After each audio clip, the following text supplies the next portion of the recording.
Welcome to Mortgage Lending Mastery, the world's longest running podcast in the mortgage industry. I'm your host, Lady Jen Du Plessis, with over 4 decades of mortgage, real estate, and financial services experience, providing the knowledge you need to advance your mortgage practice quickly and efficiently. Hey there, Lady Jen Du Plessis. Welcome back to another Jen's Jots. I want to talk to you today about struggle versus structure, or structure versus struggle. One day I'll figure out if I want to have the negative or the positive on these shares, but I want to talk to you about that, struggling versus structure. You know, I talk a lot about being in the hustle. I talk a lot about being a cat on a marble floor in oil or eating soup with a fork, right? That we're in this constant struggle every single day, struggle, and doing whatever we think we can do. And Les Brown says, if you do what's easy, your life will be hard. If you do what's hard, your life will be easy. So we all walk in and say, oh, I'm going to work these long hours and it's going to be hard, but then it's going to be easy. The problem is working long hours is not going to solve the easy part. Working hard for a short period of time, digging in and creating structure in your practice is what's going to make it easy. And that's how you're going to get out of the struggle. This skimming and surfacing and glorification of busyness, I'm more busy than you and you don't have any time for me, all that is not what's going to make you successful. Structure is going to make you successful. And so many people avoid it. Now, here's another way to say structure: time management, right? Or time blocking. And people go, oh God, I hate all that stuff, right? I get it. But I'm telling you that structure will set you free, because right now you're a prisoner to all of the activities and actions and whatnot that you have in your business. You are a prisoner. You can't get out of the office. You can't get out of the office in time to go home, to get to an appointment. You're working long hours because you think the more that you work, the more successful you're going to be. But despite all that, you're still working backwards and you feel that way. I know I felt that way, time and time again. I'll just work till midnight. And I did. I worked till midnight for probably a year and a half because we were just so freaking busy. But you know what? I didn't hire people. And here I had all this management and leadership experience. And I even coach people on management and leadership as an executive, in the mortgage business. I had all this wonderful experience and I didn't apply it to my own practice when I became a loan officer. And I forgot to apply it to this practice when I started this nine some years ago. I was like, oh, I can do it all. And I thought, oh, don't I teach on this? Don't I talk to people about mentoring on this? Right? The struggle is not where the fun is. It's not where the money is. The struggle, the money, the wealth creation, the harmony, the team, the growth, the scaling, the dreaming that you started this business to dream. All of that happens in structure. Absolutely. Ask anybody. I've interviewed thousands and thousands of top producers, top experts. And everybody has structure. It's almost like Groundhog Day sometimes, because my structure is so much like that I just need to ask and remind myself, what's today? Wednesday? Oh, today's Wealth Building Wednesday. Thursdays, Testimonial Thursdays, or Training Thursdays, right? I do a little bit of both. Fridays are Blueprint Fridays, right? That's where I blueprint for the next week. I know every single day what my theme is for the day, what I'm going to be working on for the day, because it's very structured. And it's more than time management. I don't like time management. By the way, I don't like balance either. I think that the reason we can't find balance is because it doesn't exist. Imagine you're standing on two boats. I'm a licensed captain of a boat, and our boat's called That's What She Said, by the way. Who do you think she is? Right? Me. My husband may be the captain of that boat, but I'm she, right? I'm the captain in that sense. But we're both licensed. But imagine standing on two boats or standing on two kayaks. What if you were standing on two kayaks at the same time? Would you be tired? Would you be full of energy? Right? Which one do you pay more attention to, the one on the left or the one on the right?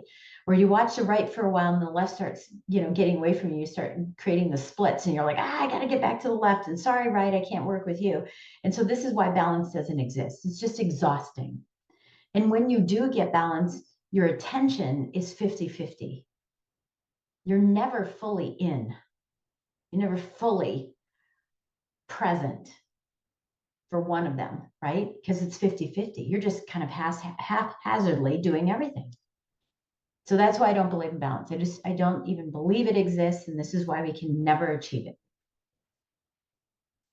Interesting, huh? So let's talk about the structure, right?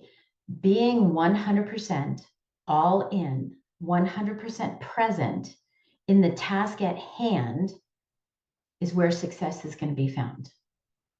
Not multitasking, not task switching, not wearing a multitude of different hats. And as business owners, we do, right? You wear a multitude of hats. You have to be an HR person, a marketing person, a follow through, a systems person. You have to be all these people. And I get that. And there's this task switching that goes on all day long. But I love telling this story about structure.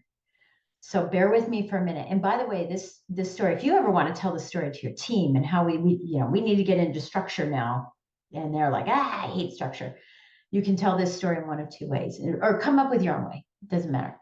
But we can either talk about bringing groceries in from the grocery store, or we can talk about laundry. Now, I like laundry better, and I'm going to talk about that at length. But the structure for the grocery store is, when we come home from the grocery store, all of our groceries are in bags. We bring the bags in, and then we pull everything out of the bags, and then we sort them, and then we put them away. Okay. You would never dump all the bags out into the trunk of your car and take one item in and put it away and then come back out and get more, right? Because it's not efficient. It's not effective. It's not efficient. This is really about priority management. But I like telling the story in the laundry sense, because if you're doing laundry and you're, and I know all of us have done laundry, so this isn't a male female thing. We've all done laundry.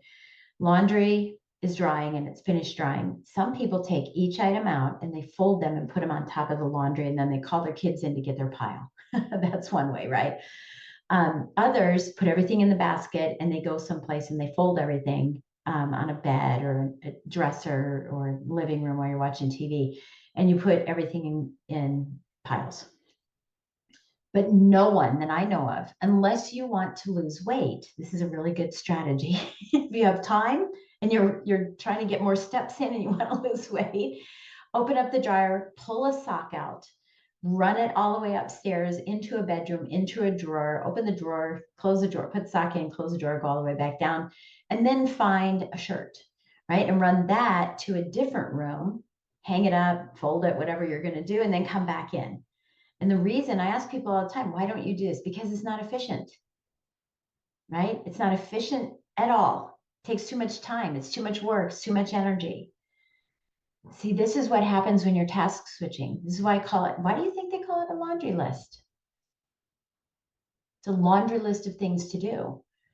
It's a mishmash of everything. Your email that comes in is a laundry list, because not everything comes in with everything being compartmentalized.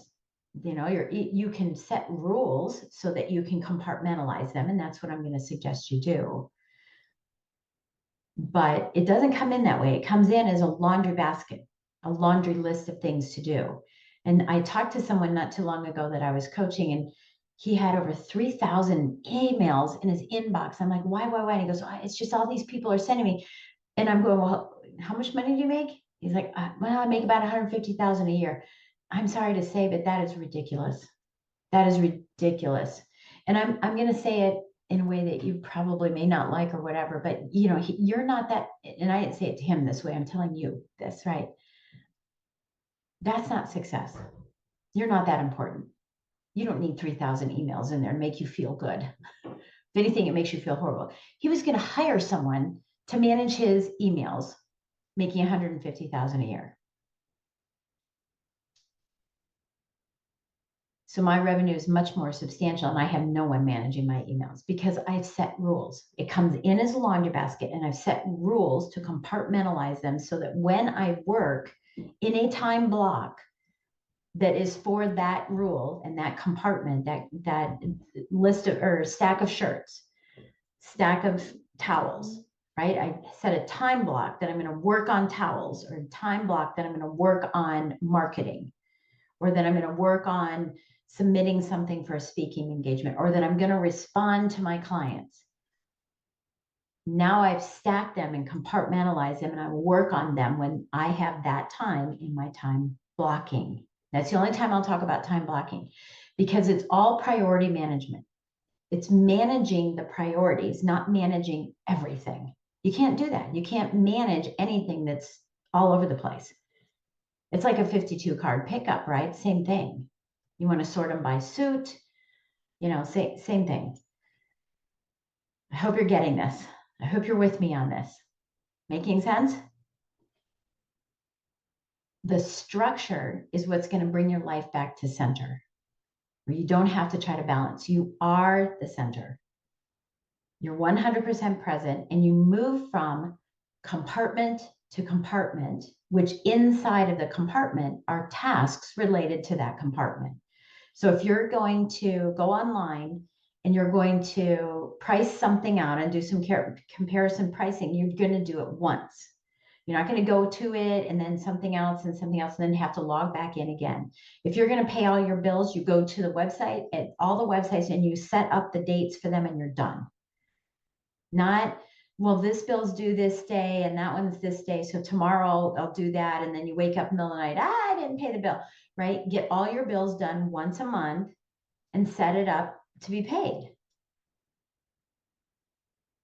I do all my coaching on the same day because my mindset is towards coaching.